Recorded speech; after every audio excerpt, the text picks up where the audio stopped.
And everything begins here. So the health of that root system, these appendages, which if you were to lay the small intestine out, which in length is approximately 27 feet, but surface area is 7,200 square feet. And I know that number because it's the size. Say that again. That's the size of your... Of your small intestine is the size of a tennis court. So that's 60 by 120. It's 7,200 square feet. So if you live in a home that's larger than 5,000 square feet, or less than that, you can get kind of an idea in relationship to how big this area actually is. Mm-hmm. These appendages are like roots of a plant. There are roots. And we damage it with coffee, we damage these roots with tea, we damage these roots with fruit sugars. Someone asked me a question about what happens when you eat too much fruit. It damages these delicate little appendages. Which is amazing because a lot of people here grew up with the 4 food groups. You got to have something from each of the 4 food groups, and that's how you live your life. So we're talking about retraining our mind, and even larger than that, really taking responsibility for our own health. So when you tell people you can't have this and you can't have that, they get very disgruntled, right? Because that's the way they've been living their lives, correct? Correct. Food is tradition for us. Food is family and gathering and romanticizing, and everything we do to reward ourselves is about food. And when we're going to, when we think we deserve something, we give ourselves a treat, right?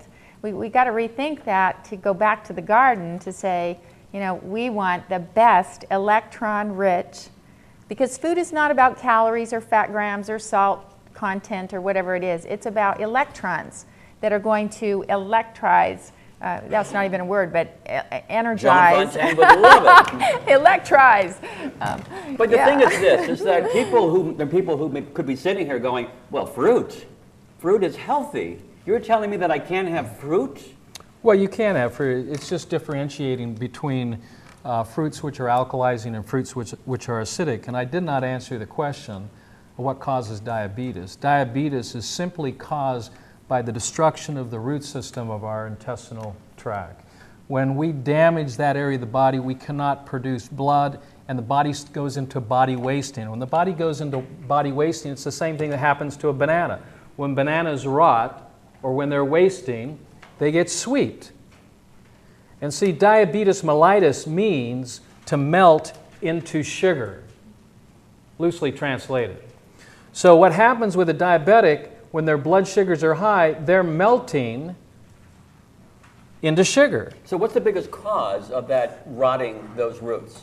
What rots them is an acidic lifestyle and diet. What rots them, and the major cause of diabetes that contributes to the damage to the root system, is animal protein.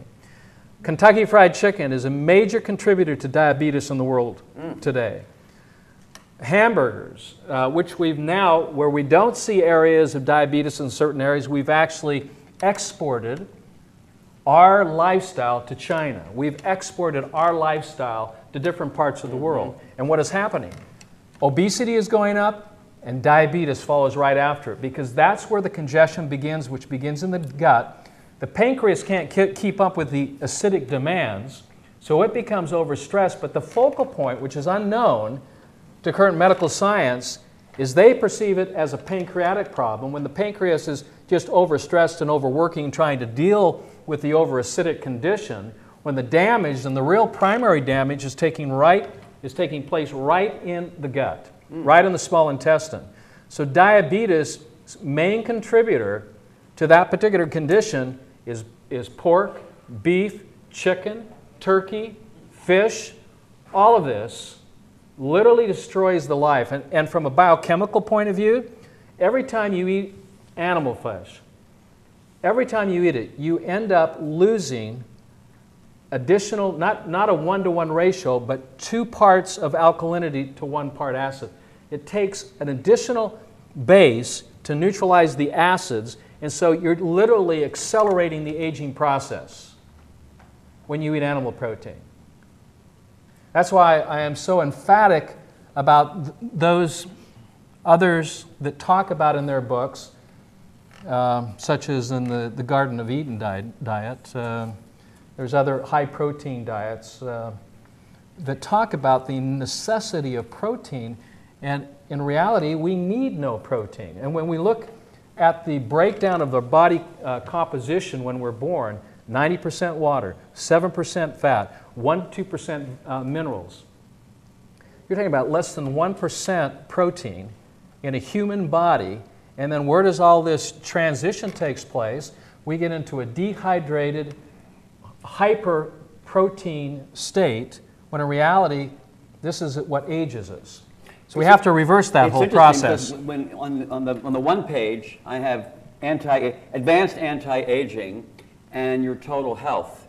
And one friend of mine said, well, a friend of hers said, well, she said, Ellen, you're going to a anti-aging, plastic surgery and all of that. And immediately people think anti-aging is about Botox and Restylane and plastic surgery. Nip and tuck. Nip and tuck. But you know, the key word, what he's talking about there is congestion. He says the word congestion, which means constipation. And what's the biggest drug over the counter sold is laxatives, right? So what he's noticed, what Dr. Young has noticed in diabetic children is that they're always constipated. And so as soon as we get rivers and streams moving and running clean and clear, the blood sugar levels come down and level out, which is great. And we have some children actually here today. They're going to be telling you about their story and how they've come to the ranch. We could invite them up here if you'd like. Yeah. Absolutely. Yeah. Where are they? Where are those children? Children, where are you? Come on down. They've got, they're a very incredible family. They've come all the way from England, and they've come specifically to the ranch to be cured of type 1 diabetes. We have the highest success in diabetes. We have a 99% success in reversing diabetes. There's always that 1% that we can't get to, and a lot of that is just due to the challenges of living this type of lifestyle. Why don't you introduce yourself here?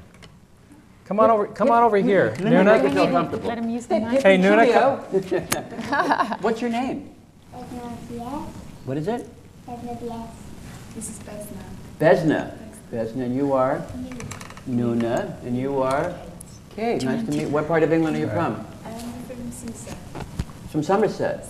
Lovely. So when did you discover that your children had diabetes? Well, Besna became diabetic. Why don't you come over here? Yeah, You can Come on up here mic so everybody a little bit. can see you. Yes, and you can come over here. You can pick up our mics here. Besna became diabetic when he was about 8 or 9 months old, and Nula when she was 1.5. So it all happened really quickly. And what did you discover? Just talk a little bit louder. Well, Nula was really lucky to actually survive because she was misdiagnosed by the doctors to start with. And Misdiagnosed in what manner? They thought that she had bronchiolitis, and they told us to bring her back to the doctors the next day, and during the night she got really, really sick. And her veins collapsed and she almost died. And we rushed her to emergency and they just diagnosed her as having type 1 diabetes. And so how did you discover the Youngs? I first read Dr. Young's book about 4 years ago, and Can't hear. Yeah, she read the She read the book 4 years ago. the pH Miracle for Diabetes. Yeah. and I read other books as well, and it just Yeah. So I'm going to read. Just made. Why don't you hold on to this because that's for the recording. So you just talk louder and project. Okay. it just kept coming back to the fact that a lot of the diets that we were trying was still keeping their blood sugars high, and they were still needing to use more insulin. And we found out that by eating more alkaline foods, that their blood sugars started to stabilise, and they didn't need to use as much insulin. Beautiful. So it's kind of. So did you go to the ranch, or did you communicate by phone? We're at the ranch. You're at the ranch now. Yeah. Yeah. And how long have you been at the ranch? Only a few days. Only a few days. Yeah, about 10 days. 10 days. And have you Yeah. noticed any changes going on? Yeah, they've cut their insulin by about half, which is really good, and but they're almost off their insulin. Wow, in only 10 days. Yeah. So what are you discovering? Well, I don't mean to talk about diabetes lightly, because Shelley and I became very passionate about this when we were in Trinidad in the early 90s. And we had a group there. I guess they didn't know what to do on Sunday, but there were several thousands of people there. And I asked one simple question. I said, how many people here in the room are challenged with the symptomology of diabetes?